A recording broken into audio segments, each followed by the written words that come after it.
Welcome to my channel Quran translation hub. अस्सलाम वालेकुम guys, hope you all doing well. So guys, आज की video उन सब लोगों के लिए है जो किसी न किसी मुश्किल से गुजर रहे हैं। क्या आप जानते हैं कि कुरान में सब्र करने वालों के लिए क्या अजर रखा गया है?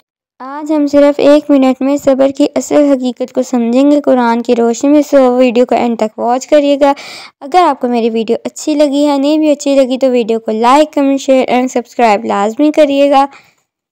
ऐ ईमान वालों, सब्र और नमाज के ज़रिए मदद हासिल करो। बेशक अल्लाह सब्र करने वालों के साथ है।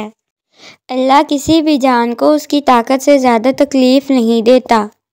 और हम ज़रूर तुम्हें आजमाएंगे कुछ खौफ, भूख, माल, जानों और फलों के नुकसान से।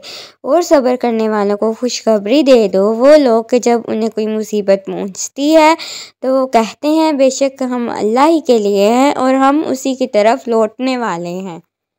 यही लोग हैं जिन पर उनके रब की तरफ से रहमतें और बख्शिश है और यही हिदायत याफ्ता हैं।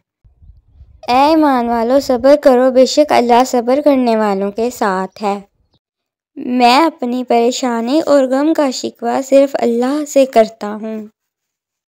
बेशक सब्र करने वालों को उनका अजर बेहिसाब दिया जाएगा। बेशक हर मुश्किल के साथ आसानी है, यकीनन हर मुश्किल के साथ आसानी है। और सब्र करो और तुम्हारा सब्र अल्लाह ही की मदद से है। और उन पर गम ना करो और ना उनकी चालों से तंग दिल हो। यही लोग हैं जिन्हें उनके सब्र के बदले जन्नत में बाला खाने दिए जाएंगे और वहाँ उनका खैर मुकद्दम सलाम और दुआ के साथ होगा। और अगर तुम सब्र करो और तकवा इख्तियार करो तो बेशक अल्लाह सब्र करने वालों को बड़ा अजर देता है। आई होप आप सबको मेरी वीडियो अच्छी लगी। अगर आपको मेरी वीडियो अच्छी लगे तो वीडियो पर ढेर सारे कमेंट्स कर दें।